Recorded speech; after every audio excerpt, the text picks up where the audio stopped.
yang saya tanyakan kepada Ibu Rita, tadi bicara mengenai silsilah ya. Di Kejadian 4 ayat 17 itu dikatakan Kain bersetubuh dengan istrinya dan mengandunglah perempuan itu. Yang jadi pertanyaan saya, yang saya tahu selama ini Tuhan Allah menciptakan Adam dan Hawa. Hawa wanita yang satu-satunya yang saya baca waktu, dan setelah itu di dalam Alkitab yang saya baca tidak ada wanita lain. Tapi ini dikatakan Kain bersetubuh dengan istrinya. Siapa istrinya itu? Mungkin Bu Rita bisa menjelaskan Alkitab dalam bahasa Ibraninya, mungkin ada referensinya. Terima kasih. Yang pertama, siapakah istri Kain? Ya, tadi sudah saya jelaskan bahwa dalam penulisan mengenai silsilah, karena Alkitab kita ditulis dalam budaya patriarki, maka nama-nama perempuan itu biasanya enggak ditulis. Jadi Adam ditulis punya 2 anak laki-laki, tapi anak-anak perempuannya tidak dituliskan. Tapi sebenarnya anak-anak perempuannya itu ada. Jadi dengan siapa Kain nanti itu menikah? Nah, pada generasi awal pastilah hanya anak-anak Adam dan Hawa. Jadi enggak mungkin enggak, pastilah incest. Kapan incest itu mulai dilarang? Sebelumnya enggak dilarang dong. Kalau enggak kawin sama siapa? Dan Alkitab dengan jelas menulis bahwa seluruh manusia itu asalnya dari Adam. Artinya perkawinan dari manusia generasi pertama itu pastilah anak-anak Adam juga. Yang dimana waktu itu incest belum dilarang. Kapan incest mulai dilarang? Pada zaman Musa, ya. Jadi artinya sebelum Musa itu masih ada incest, dimungkinkan incest. Siapa Sarah? Apanya Abraham? Sarah itu. Dia adalah anak ayahku, tapi bukan anak ibuku.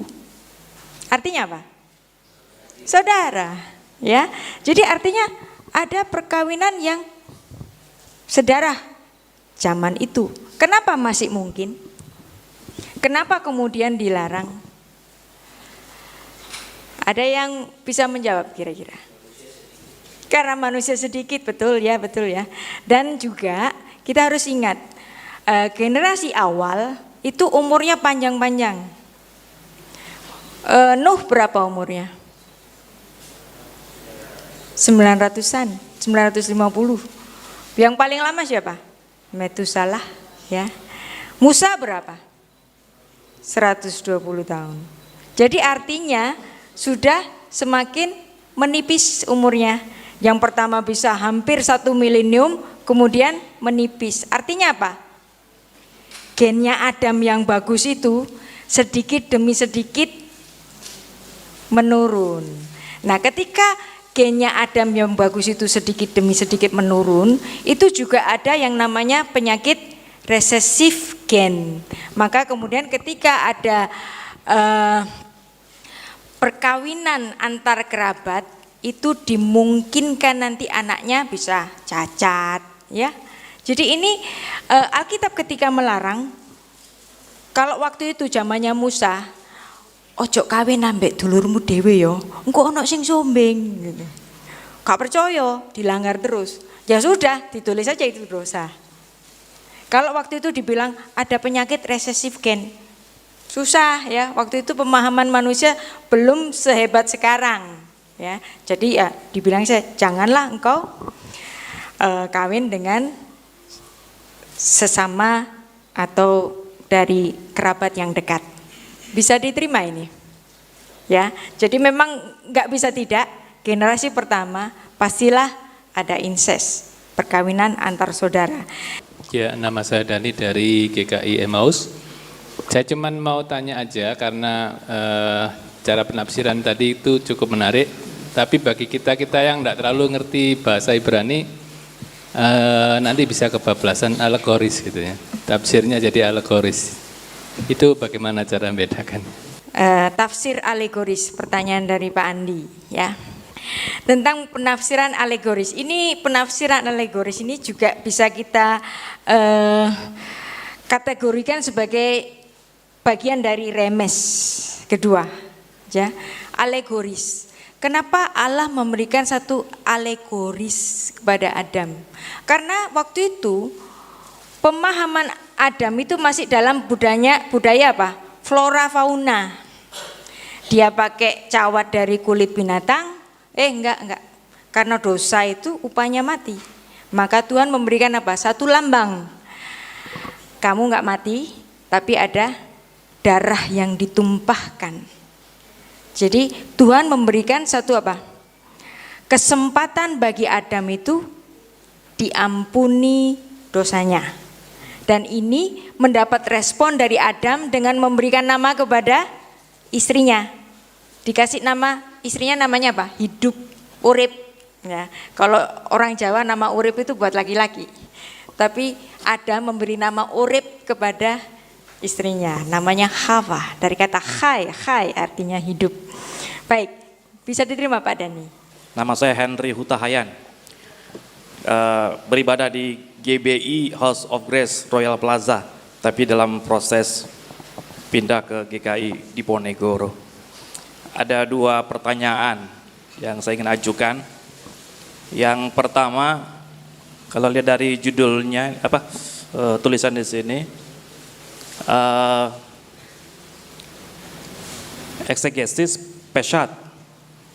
Nah, kalau saya lihat dari uraiannya dan penjelasan dari Ibu Rita, kelihatannya yang Peshat ini kan lebih cenderung ke metode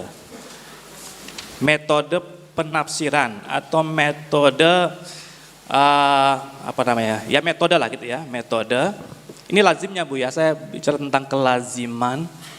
Kalau kita bicara tentang eksegesis atau eksegese ataupun istilah-istilah lain yang sejenis, maka dia diikuti atau objeknya adalah teks. Jadi maksud saya begini, kalau kata eksegesis mungkin diikuti dengan kitab Kejadian. Eksegesis kitab Kejadian atau eksegesis Parashat Bereshit. Karena dari uraian ini kelihatannya yang dimaksud dengan Parashat Bereshit adalah bagian dari kitab Kejadian, yaitu pasal 1 sampai pasal 6 ayat 8. Nah, Parashat Bereshit tersebut atau bagian tersebut itulah yang dilakukan terhadapnya eksegesis dengan metode Peshat. Peshat dalam pengertian yang Ibu sampaikan tadi, lurus atau plain atau literal atau harfiah atau apapun namanya. Yang kedua, tentang Peshat sebagai metode menafsirkan atau memahami teks.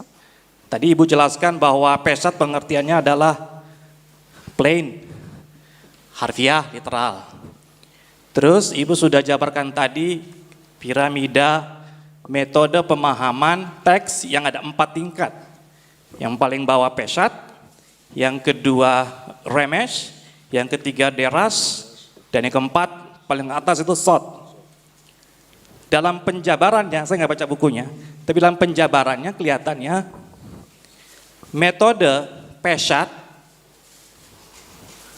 agak kurang memadai atau perlu dilengkapi dengan metode 3 yang tadi gitu. Yaitu tidak cukup ternyata memahami teks secara harfiah, tapi perlu juga dipahami perbandingannya dengan kitab-kitab yang lain. Seperti tadi Remesh tadi, Yakub, Tumit, seperti itu. Itu kan metode Remesh atau tanda. Istilah-istilah yang muncul di kitab-kitab yang lain. Lalu dalam jabarannya Ibu juga memakai metode Deras. Seperti tadi mengatakan bahwa dalam kekristenan kita memiliki Deras, yaitu tulisan Rasul Paulus. Lalu tadi penjabarannya juga adalah Sot, yaitu rahasia yang berdimensi keakanan atau futuritis atau nubuat. Misalnya tadi Kejadian pasal 3 ayat 5, lalu kitab Injil. Jadi maksudnya adalah bahwa ternyata metode peshat atau ibu gunakan istilah eksegesis peshat harus diikuti, harus dilengkapi dengan 3 metode yang lain. Itu pemahaman saya. Terima kasih, Bu. Pertanyaan Pak Henry mengenai eksegesis peshat, ya, eksegesis peshat. Saya percaya kita semua, apalagi yang sudah sekolah STT, pemahaman eksegesis itu sangat tahu. Apa artinya eksegesis? Eksegesis itu menggali keluar. Apa maksud Alkitab itu digali keluar? Ada orang yang memaksakan suatu penafsiran ke dalam Alkitab, itu namanya eisegesis, memasukkan otaknya, isi otaknya ke dalam Alkitab. Misalnya gini, ditulis dalam bukti sejarah, ya, Yud-He Vav-He itu nggak bisa dibaca Yahweh misalnya. Tapi gara-gara dia percaya itu nama yang paling betul, enggak, pokoknya ini harus dibaca Yahweh gitu. Padahal nggak ada tulisan yang bisa dibaca Yahweh. Ya, Yud-He Vav-He. Karena apa? Karena ada Nikut Sheva di awal. Nah, itu namanya Yim Ve'et Haaretz. Nah, Musa secara detail menulis Bereshit. Kenapa bukan Bareshit? Kata Bereshit itu diterjemahkan dengan in the beginning. Tapi harfiahnya sebenarnya bukan in the beginning, tapi in a beginning. Tapi kalau Anda membaca bahasa Inggris seluruhnya nulis in the beginning. Nah, apakah di sini penerjemahnya salah? Penerjemahnya enggak salah, tetapi pemahamannya beda. Kenapa Alkitab bahasa Ibrani nulis in a beginning? Kenapa bukan in the beginning? Ini salah satu kenapa kita harus membaca Alkitab secara peshat. Karena penciptaan alam semesta ini sebenarnya bukan awal dari segala sesuatu. Siapa yang menjadi awal segala sesuatu? Allah sendiri. Jadi makanya ditulis dengan in a beginning. Karena the beginning itu, the beginning of all things itu Elohim. Maka ditulis dengan in a beginning. Nah, inilah detailnya Alkitab ketika dibaca secara peshat. Walaupun diterjemahkan in the beginning, tapi dengan pemahaman Anda yang mengerti bahasa asli, Anda tahu ini in a beginning. Kenapa kok ditulis in a beginning? Karena sebenarnya ketika alam semesta ini diciptakan, ya, Tuhan sudah ada sebagai penciptanya. Malaikat sudah ada belum? Sudah ada dong. Surga tempat Allah bertahta sudah ada belum? Sudah ada. Jadi yang belum ada apa? Alam semesta ini. Pada pembahasan yang pertama, saya memberikan satu ilustrasi seperti ini. Tunggu ya. Jadi seperti ini. Tuhan itu seperti yang memegang gelas ini.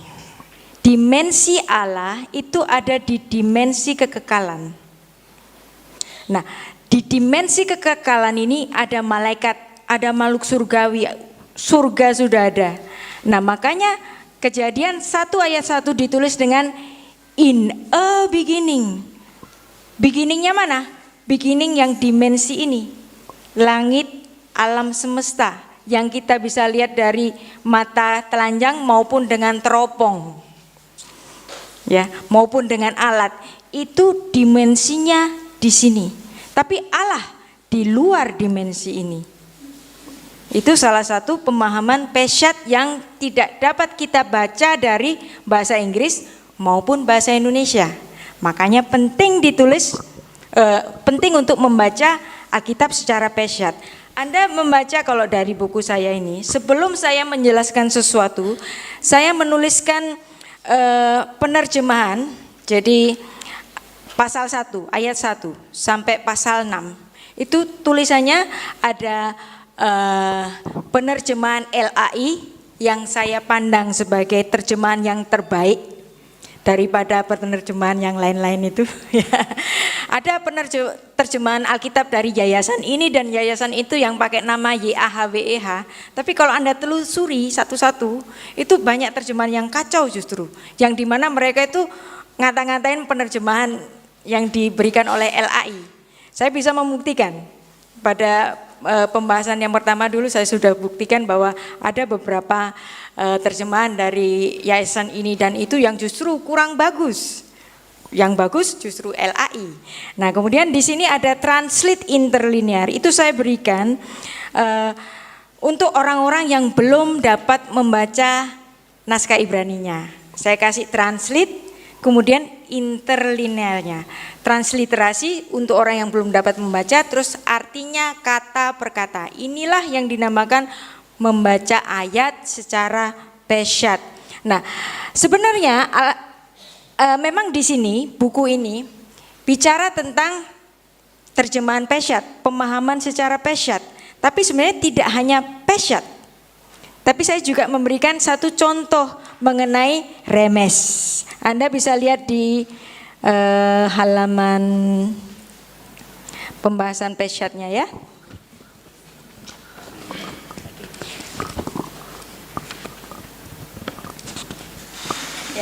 Kajian Deras itu ada di halaman 308 ya, kajian Deras 308. Terus kajian Remes ada di halaman 278 ya. Memang judulnya peshat, tapi saya juga memberikan pemahaman Derasnya mana, Remesnya mana. Jadi ada juga shotnya. Nah, kenapa shotnya itu enggak ada? Karena shot itu pencerahan dari Roh Kudus. Anda diberikan pemahaman tulisan ini tanpa pencerahan dari Roh Kudus, Anda tidak akan percaya kebenaran Alkitab ini. Jadi membaca Alkitab dengan iman. Shot itu artinya apa? Artinya misteri. Misteri itu hanya bisa dibukakan dengan campur tangan dari Roh Kudus. Makanya kalau ada pendeta ngomong saya dibisiki Roh Kudus, nah itu dia langsung masuk ke shot. Nah, Rasul Paulus ya, dia kan selalu memberikan deras seperti upah dosa adalah mati. Dia sudah ngasih deras. Ketika dia ngasih deras itu, dia pasti ditanya oleh orang-orang yang dulu pernah sekolah bareng sama dia. Kamu lu ngomong ini, dasarnya di mana? Pesatnya di mana? Nah, ketika dia ngomong upah dosa adalah mati, si Rasul Paulus ini dapat mempertahankan tesisnya bahwa apa yang dia kemukakan ini dasarnya dari Kejadian 2 ayat 17. Ya. Jadi deras itu harus ada basicnya, itu harus ke peshat dulu. Memang ini tidak populer di antara kita karena kita sudah terbiasa membaca Alkitab yang sudah diterjemahkan dalam bahasa Inggris maupun bahasa Indonesia. Tapi saya memperkenalkan supaya Anda melihat betapa cantiknya Alkitab ini ditulis. Grammarnya luar biasa. Anda kalau misalnya saya bisa memberikan satu contoh. Bahasa Inggris, kata kerja tentang makan. Makan itu apa? Eat. Makan bentuk apa? Ate. Terus eaten. Terus eating. Ada 4 ya. 4 macam. Kalau dalam bahasa Ibrani berapa? Bahasa Ibrani itu memiliki 4 binyan. Binyan itu apa? Mood. Mood. Jadi ada aktif, ada intensif, ada pasif, ya, macam-macam. Itu dia punya 7 mood, ya. Kemudian 7 tenses, ya. Tenses lalu, tenses yang sudah dilakukan, akan dilakukan, imperatif, itu semua ada 7, ya. Kemudian ada 10 konjugasi, 10 subjek. Orang pertama tunggal, orang kedua tunggal laki-laki, orang kedua tunggal perempuan, orang kedua plural perempuan laki-laki. Semuanya itu ada 10. Jadi Anda bisa bayangkan 7 kali 7 kali 10, 490. Bahasa Inggris punya 4. Bahasa Indonesia punya 1. Tadi saya makan. Besok saya makan. Nanti ya aku makan. makan. Bahasa Inggris lumayan punya 4. Bahasa Ibrani punya 490. Jadi ini detailnya. Tapi kalau Anda melihat ini, justru itulah indahnya Alkitab. Biasanya orang kalau masuk ke kelas saya, Bu Rita, saya mau masuk kelasnya Ibu. Oh ya silahkan. Saya nggak pernah nolak. Ini kelas sudah berjalan, tidak apa-apa Bu, saya ikut. Saya selalu bilang iya. Saya nggak pernah nolak orang yang ingin masuk ke kelas saya. Kelas saya gratis, siapapun boleh masuk. Karena saya tahu nanti di tengah-tengah dia pasti akan kesusahan. Nanti mundur-mundur dewi. Nah, seleksi alam nanti akan memberikan satu hasil yang benar-benar pengen belajar itu. Jadi murid saya kadang-kadang masuk di kelas saya 70. Wah, hebat banget ya, satu kelas 70. Padahal saya paling seneng itu satu kelas itu antara 10-12. Itu baru efektif. Kalau terlalu banyak itu kelasnya jadi gaduh. Jadi kurang serius atau saya pengen selalu ngajak dialog orang yang di kelas saya. Terus habis itu 70, pertama masuk 70, wes Kak Popo mlebu kabeh. Habis itu kurang jadi 50, habis itu kurang jadi 40, 10. Lumayan, maaf. Saya ngajar di seluruh dunia, karena saya ngajar di online, secara online seperti Skype. Ya, jadi yang ikut kelas saya bisa dari Madiun, bisa dari Malang, bisa dari Jakarta, bisa dari Singapura, dari mana saja. Nanti saya kasih link kelasnya itu, siapa saja boleh masuk. Saya nggak pernah nolak orang untuk masuk kelas saya. Anda pun juga boleh masuk. Tapi nanti saya pengen Anda serius. Jangan nanti 70 jadi 10. Gara-gara itu tadi binyanya ada 7, tensesnya ada 7, konjugasinya ada 10, 490, puyeng lah gitu. Tapi itu indah. Nama saya Sony dari Gereja Yakobus Citraland. Saya mau tanya sehubungan dengan kelahiran Ibu Rita mengatakan ada kematian, ada kelahiran, kemudian Yesus itu posisinya setelah Daud. Nah, pertanyaan saya cuma satu, kira-kira kapan pastinya Yesus lahir? Sementara tanggal 25 Desember itu sekarang sampai saat ini menjadi hal yang kontroversial. Ya. Lalu kalendernya juga dibuat setelah Masehi, sementara Yesus itu katanya sebelum Masehi, begitu ya.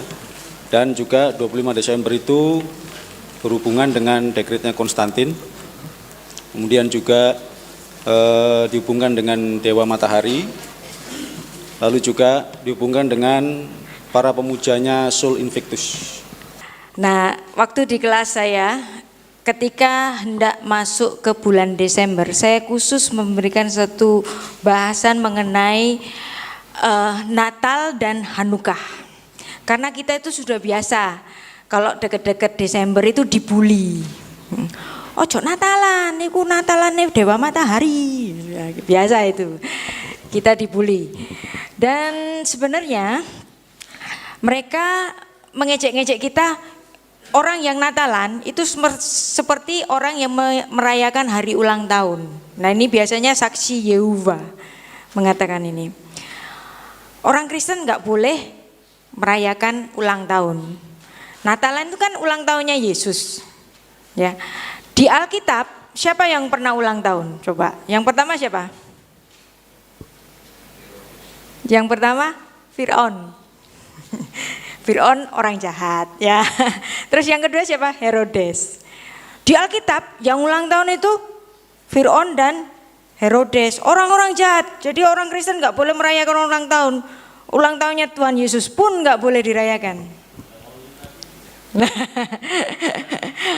Kalau bahasa Ibraninya hari Natal itu apa? Hak molat sameah, molat mulut ya, mulutan. Sama kan bahasa Ibrani dengan bahasa Arab itu mirip-mirip karena apa? Satu rumpun, sama-sama Timur Tengahnya sana. Jadi kadang-kadang kita yang pengen menjadi Kristen, kita seringkali membuang nilai semitik dari Alkitab kita. ada kelompok Kristen yang mengatakan orang Kristen nggak boleh pakai kata Allah karena Allah itu dewanya orang Muslim. Padahal duluan mana? Kristen Arab sama Muslim? Kristen Arab dong, gitu kan. Waktu Petrus berkhotbah ya di Yerusalem di hadapan banyak orang, itu kan ada yang dari Arab datang. Ya, dari Damsyik datang. Rasul Paulus pergi ke Damsyik ya, ke daerah-daerah Arab, keturunan-keturunan Ismail yang ada di utara ya. Itu kan juga Arab. Artinya kalau orang Arab Kristen manggil Tuhan, kira-kira apa? Ya Allah, sama, ya kan? Elohim itu dari kata Eloah. Kenapa kok jadi Elohim? Imnya itu kan plural. Eloah itu bentuk singularnya. Imnya itu Elohim, berarti Allah Allah. Kenapa kok ditulis Bereshit bara Elohim et hashamayim ve'et haaret. Jadi Elohim pada mulanya God, harusnya ditulis God. Kenapa kok diterjemahkan hanya God? Nah ini kan juga pesyat ini. Diterjemahkan God padahal bahasa aslinya nulis Elohim. Nah dalam pemahaman Ibrani ya itu ada yang namanya jamak keagungan seperti Shamayim ya. Shamayim itu langit, langitnya kan cuma satu tapi kok dibilang Im. Nah untuk menyatakan sesuatu yang hebat yang mulia itu selalu diberi plural, makanya plural of majesty. Kemudian diberi kata bara, kata kerjanya itu bentuk singular. Nah ini cantik sekali bahasa Ibrania kalau dibaca dalam bahasa asli Alkitab kita. Nah tadi ada yang ngomong Alkitab itu sudah diganti. Yang diganti apa ya biasanya? Terjemahannya, tapi bahasa aslinya tetap. Balik lagi ke soal Natal tadi. Natal itu dipersoalkan sebenarnya itu baru-baru saja. Pada abad 17, apa sih yang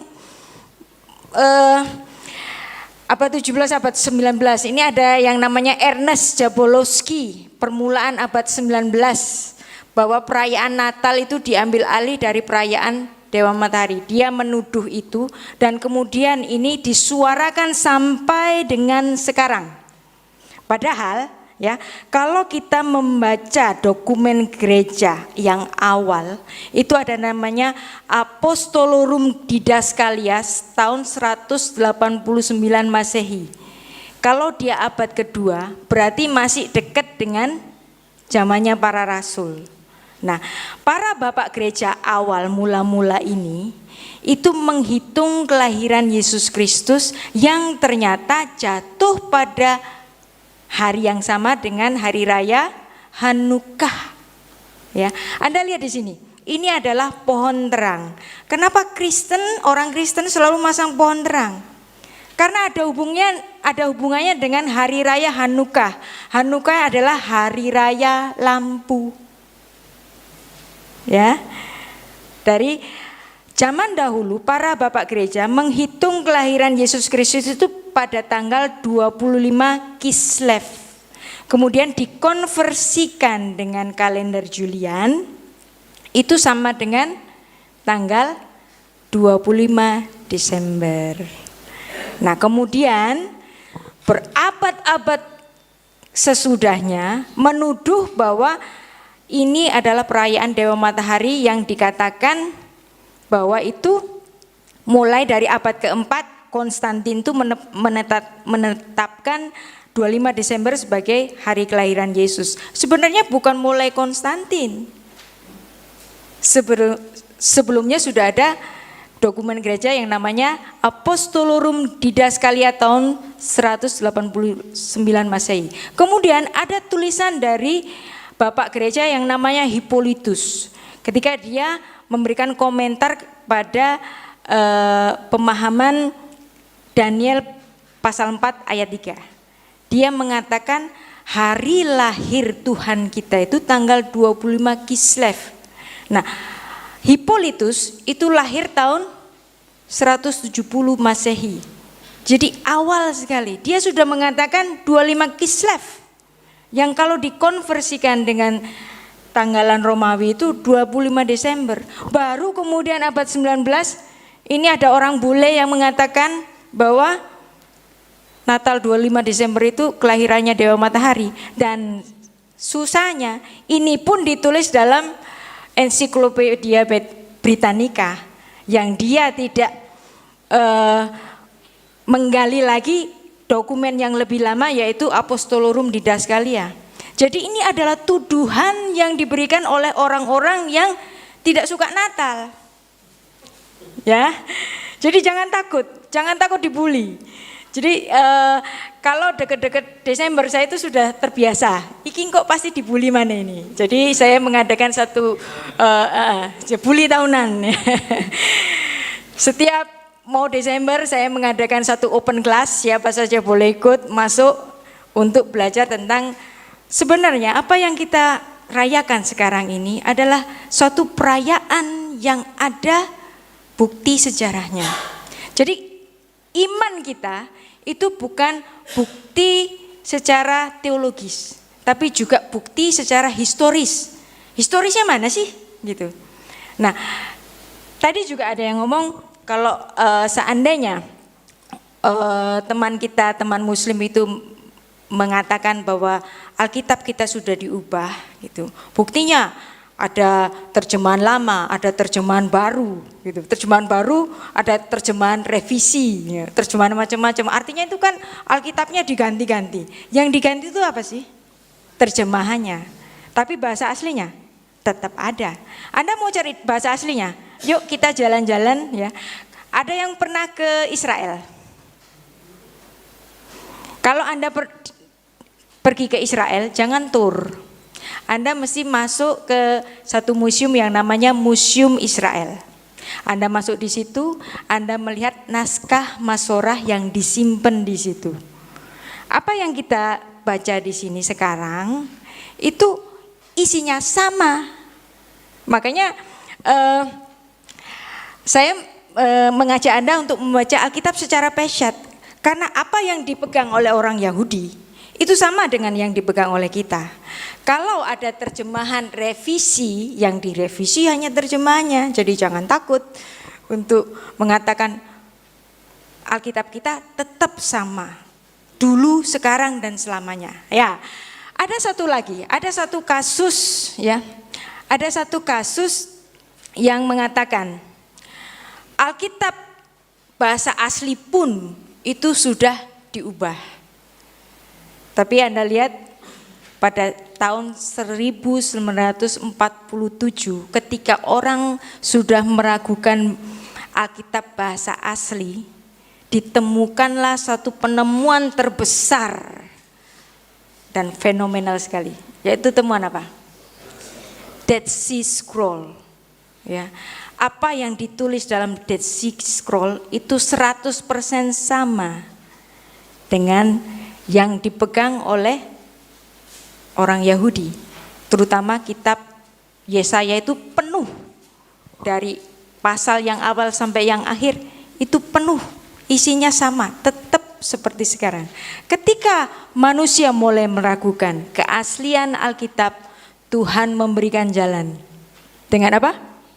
Penemuan Laut Mati. Nah, penemuan Laut Mati ini orang yang menjadi orang penting itu siapa? Anda tahu siapa yang menjadi orang penting dalam penemuan Laut Mati? Ya, memang anak gembala. Tapi dalam penelitiannya siapa yang menjadi orang yang paling penting? Kardinal Ratzinger. Siapa ini Kardinal Ratzinger? Paus. Ya, Paus yang sebelum sekarang ini. Dia adalah orang yang hebat sekali. Dia adalah seorang sejarawan. Dia ahli bahasa asli. Dia arkeolog yang handal.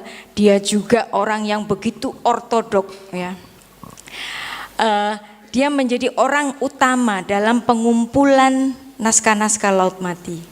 Nah, ketika Israel itu merdeka, ya, Israel ngeklaim apa yang dimiliki oleh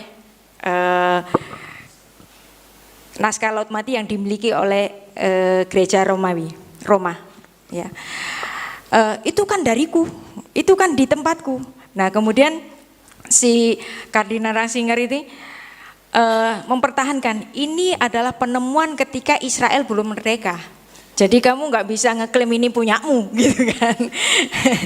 Nah, kemudian terjadilah satu peperangan yang alot, rebutan naskah suci Dead Sea Scroll itu. Kemudian sampailah pada satu kesepakatan.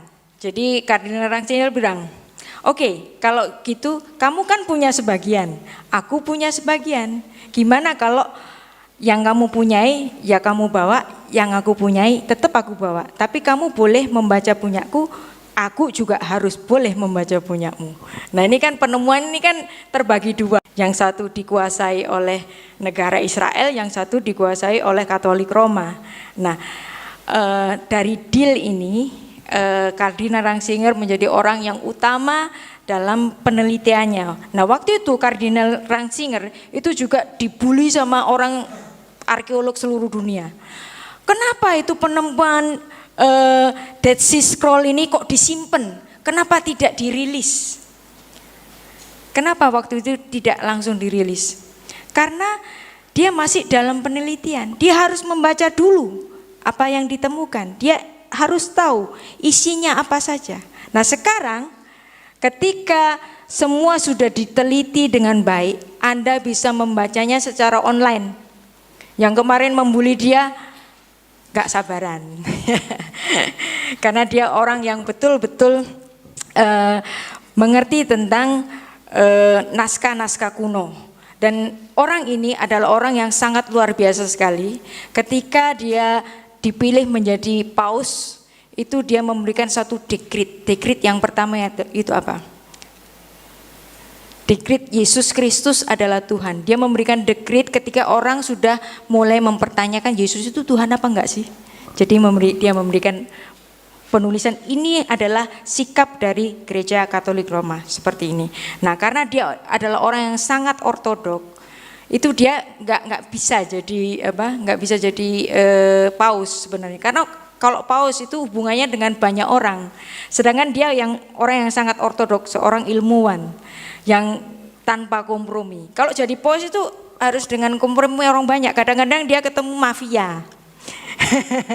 Ayo coba dia harus bagaimana. Makanya setelah itu dia mengundurkan diri karena dia nggak tahan untuk pelayanan pastoral ini. Jadi pastor itu susah sekali karena hubungannya dengan banyak orang yang banyak maunya. Dia nggak bisa seperti itu. Dia mundur, dia memilih mundur dan digantikan oleh paus yang baru sekarang ini ya. Oke. Nama Linggarjati, dari saya Jemaat GKI Jemur Sari. Saya menanyakan ini, apakah peristiwa Habil dan Kain itu merupakan pembunuhan yang pertama di dunia? Sebab di situ ada pertanyaan dari Kain, ya toh, kalau dia dibuang ke tempat lain, artinya kalau itu kan sepertinya ada peradaban di luar peradaban Yahudi, ya, itu akan dibunuh nanti. Tapi kemudian dinyatakan bahwa kalau Kain, yang membunuh Kain akan juga dibalas berapa kali. Itu aja. Apakah Kain dan Habil itu adalah pembunuhan yang pertama? Harusnya iya ya, karena nggak ada lagi. Apakah sudah ada pernikahan pada zamannya Kain dan Habil? Mungkin iya, tapi nggak ditulis. Ya, mungkin sudah beranak pinak, tapi nggak ditulis. Nah di sini kita akan membaca Alkitab secara pesyat, lurus apa adanya. Nah ketika Alkitab tidak menulis, nah di situ ada ruang untuk tafsir. Nah ketika ada ruang untuk tafsir ini, tafsir orang pertama dan tafsir orang kedua bisa beda, nggak apa-apa. Saya bisa memberikan toleransi untuk tafsiran yang berbeda, tapi saya tidak bisa memberikan toleransi ketika satu kata diartikan dengan yang lain, itu akan mengkhianati pesyatnya. Tapi kalau tafsir, beda tafsir enggak apa-apa ya. Menurut saya sepertinya ini adalah pembunuhan yang pertama. Dan waktu itu mungkin sudah ada anak pinak antar putra-putrinya Adam dan Hawa ini. Saya Diki dari GKJ Rungkut. Saya mau bertanya tentang persembahan Kain dan Habil ya. Yang ini saya sebenarnya sudah memahami lumayan ya lama. Cuman seringkali kalau saya tadi melihat ketika Ibu menjelaskan saya menjadi yakin tentang pemahaman saya. Seringkali ketika saya menjadikan saya ngajar katekisasi sama sekolah minggu untuk anak-anak usia 4 sampai 6 terus juga remaja. Nah, ketika saya menjadikan itu sebagai model bahwa itu adalah tipologi dari Tuhan Yesus Kristus, penyalipan itu seringkali sama yang senior saya itu tidak boleh, jangan gitu. Karena itu nanti akan menjadikan anak-anak berpikir Tuhan Allah itu tidak adil gitu. Maksudnya tidak adil terhadap terhadap Kain gitu ya. Ya memang saya menyadari itu akan bisa berdampak pada anak-anak. Tetapi mungkin Ibu bisa memberikan trik-trik yang mungkin yang lebih kan menjelaskan pada anak-anak itu kan kalau panjang-panjang juga nggak bisa gitu ya. Tapi yang singkat supaya itu bisa ditangkap oleh anak-anak. Hal itu bisa ditangkap dengan karena kalau dari anak-anak itu sudah salah juga bisa jadi nanti kedepannya juga akhirnya memahaminya juga salah gitu. Ya, terima kasih. Oh, oke. Bagaimana menjelaskan persembahan Kain dan Habel pada anak kecil?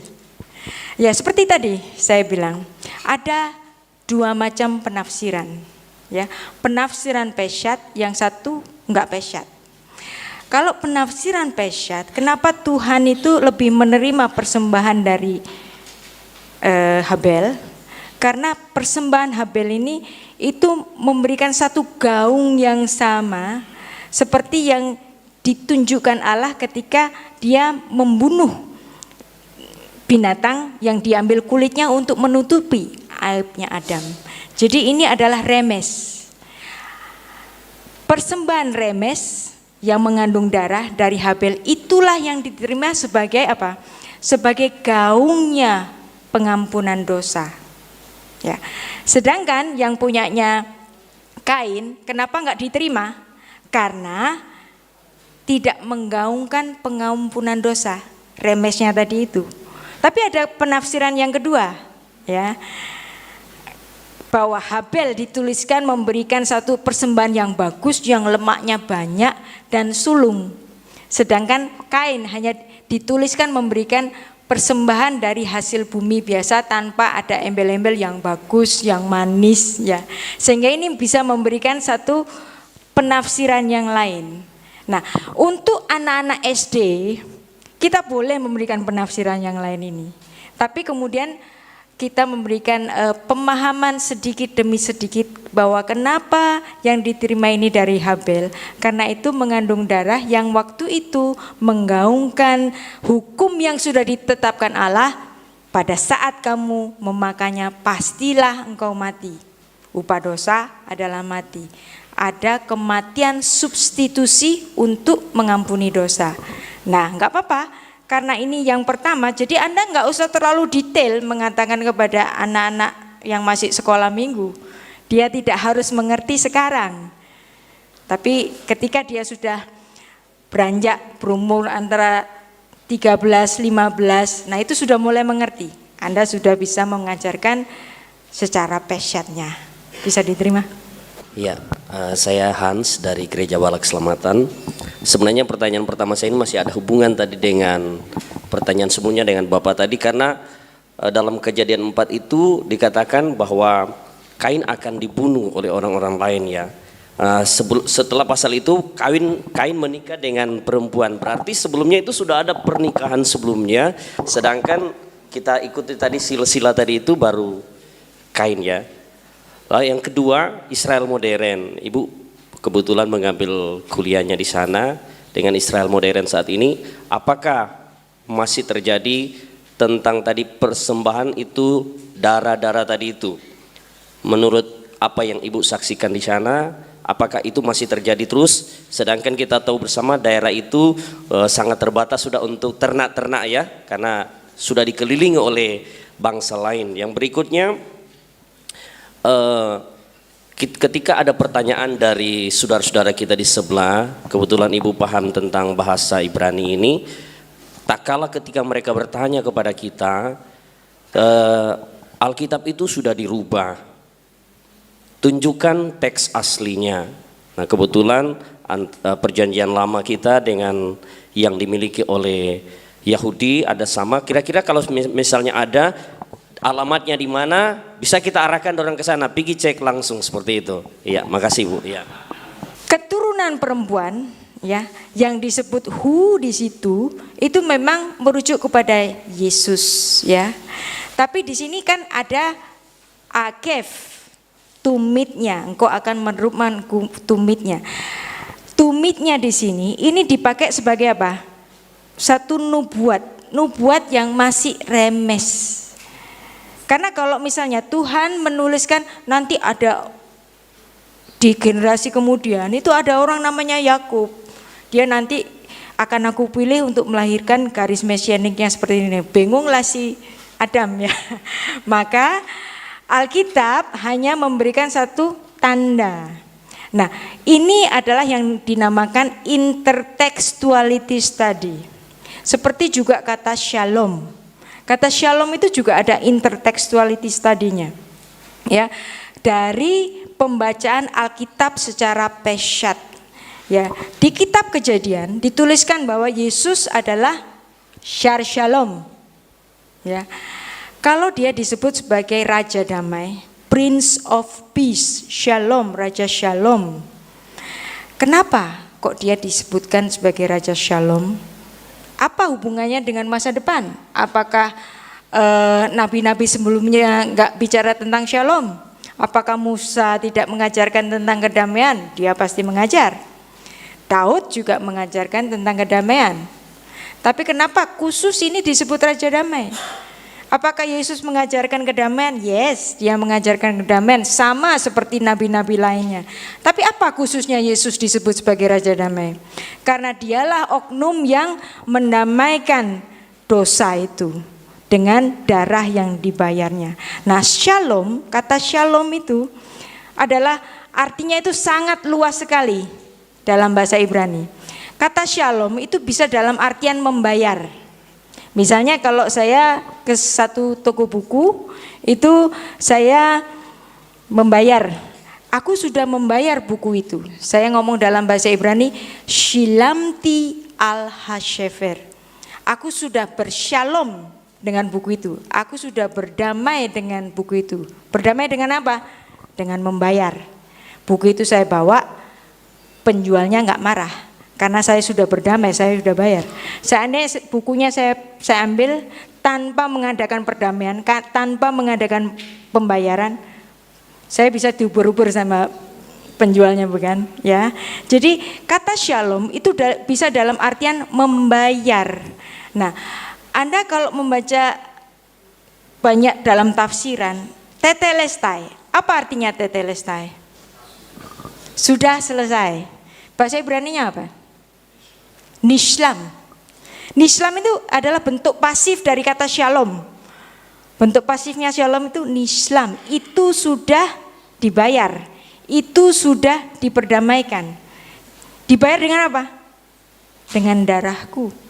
Jadi kata tetelesta nggak ada hubungannya dengan shalom. Tapi kalau Anda membaca dalam bahasa Ibraninya, nishlam, oh shalom. Rupanya Yesus mengucapkan kata shalom. Maka betullah gelar yang diberikan kepadanya, Raja Shalom, Shar Shalom, karena dia bicara tentang shalom di kayu salib dan darahnya untuk silem, membayar hutang dosa yang upahnya mati, dibayar dengan kematiannya sendiri.